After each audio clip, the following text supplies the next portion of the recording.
Hi, Greg Silva here from United Professionals. Just want to take a second to thank you for your interest in our new course, Slam the Back Door. This course is all about retention, all about keeping your students. Now, in the title, it's also known as Losing Students Sucks. When I first introduced this program about a week ago, I was doing it on a video conference. I happened to say that, and I saw some people kind of snicker and laugh. I go, I know you're laughing, but it really does. And the reason it sucks is if you lose just 3 students a month, and that's very, very conservative, paying $150 a month, you just lost $450 in income. Now, if you lost 6 students, that's $900 in income that you lost. That hurts. Okay, so that's bad enough. Next is that when you sign up a student, all of a sudden you're teaching him or her relationship starts growing, a bond starts growing. So when you lose a student, sometimes it's losing a friend. What really, really hurts is when you take it personal, and that's how I took it. I mean, it's like when someone quits, it's like I just got slammed in the gut. It's because I know that I let them down. In other words, they came for me for a certain reason. They try to get some type of benefits out of martial arts. They're looking at some type of results. Then when they quit, I got to look back. I said I was their coach. I said I can help you reach those goals. And then all of a sudden they left. What did I do wrong? What really hurts too is sometimes they don't even tell you. In other words, you have a class, you shake hands, you say goodbye to them. A week later, they're calling and say, hey, I'm not coming back. Can you please stop billing me? I decided not to take classes anymore. Whoa.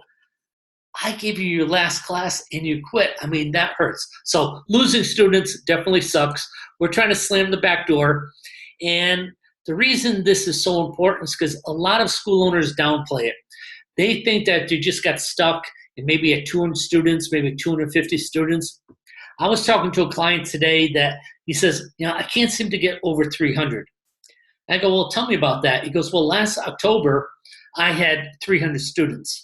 Now it's January and down to 275. I go, that's not too bad. You only lost 25 students. He goes, yeah. I go, well, tell me, did you sign up anyone last November? He goes, yeah, it wasn't a great month. He says, I think I got 8 students. I go, okay, 8 on the 25. So that's really 33. How'd you do in December? He goes, well, December, I did a lot of cash outs. I got 12 students. They all cashed out.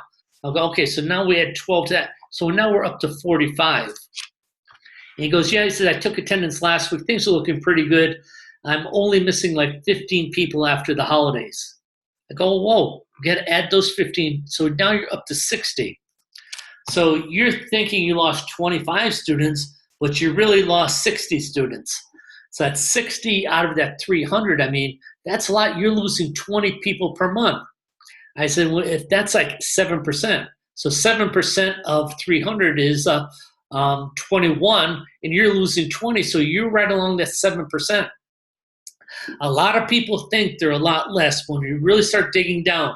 In fact, I was talking to another client and said my attendance is really good. I'm going, okay, all those people are taken twice a week? He goes, well, no, they came during last month. I go, those aren't active students. An active student is someone who's training enough that they could pass stripe testing or belt testing. That's really an active student. So we just kind of know it is a problem in the industry. It's the reason a lot of schools stop growing. It's an inexpensive thing to fix. In other words, when we start talking about getting new students in, we have to spend money on marketing. We really don't have to spend a lot of money on retention. We just have to start doing things a little bit better and a little smarter. So I just want to tell you how bad I was about retention when I had a school back in the 80s. Back in the 80s, I had this belief that I want to have a tough school. I want to be known as a tough school. People think about martial arts schools, or think about this is an artsy school, or that's like a dance school. But East-West Karate, you have to be tough to go to East-West. Now, I had about 800 square feet, and when I would have a big class at night, big class being maybe 25 people, it was pretty crowded. I used to go on the floor and tell people I was going to try to make them quit. I'd say, well, there's a lot of people want to join the school. We need the room. Tonight you're going to have a tough class. I know some of you guys aren't going to be back next week. I actually did that. And then all of a sudden I came to a realization that that was all about me. I wasn't having a business thinking about the people I serve. See, I was thinking about my ego when really I should have been thinking about my students. I should have been thinking about how I'm going to grow my facility, not dropping off students. I was letting people down. I mean, people coming to me to get results out of martial arts, and I was making them quit. Is that crazy or what? Okay, so the first thing we have to do about all this retention and the challenges we have is realize it's not about me, being the school owner, being you. It's all about the students you serve. You may do something in class that you've done for tradition and you like that, but for some reason you're getting students to quit. You may think that you like full contact sparring. Maybe some of your students don't like full contact sparring. You don't mind getting hit, but some people in your class don't want to get hit. You may not like or mind doing knuckle push-ups, but that doctor in the back of the room or the dentist in the back of the room or the artist and the musician who doesn't want to do knuckle push-ups because it hurts their hand, see, you're not thinking about them. So first thing is it's all about them. It's not about me. Now, once you start doing that, you can start filling in some obvious holes in the bucket. I mean, we can start closing that back door once we start treating people that they want to be treated. We start helping them reach their goals. But at the same time, we have to really delve in and find out why we're losing people. Now, the client I just talked to you about who lost 60 students in the last 90 days, one of the things we had to do is go back and do some charting. This is the chart I had him do. I said, I want a list of all those students that quit. Next to the list, I want their age. I want you to check off if it was a male or female.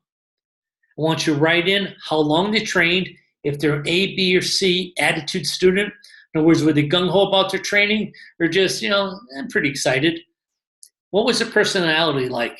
Were they a quiet person, just kind of average? Were they kind of aggressive and like an A personality? If it was a younger student, did they have parent support? Were their parents watching class? Or was the type of parent that easy for you to say, does the rolling stop? They come to like 2 or 3 miles an hour, push the kid out and keep on going.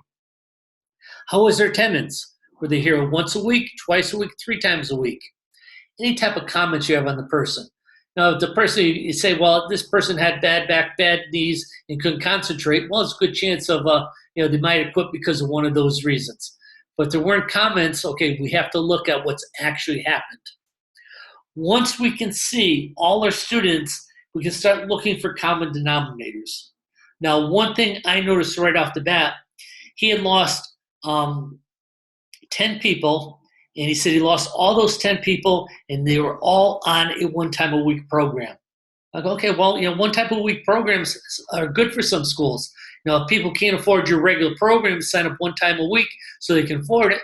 A lot of those people eventually start coming to 2 or 3 times a week when the finances change or they can afford the program.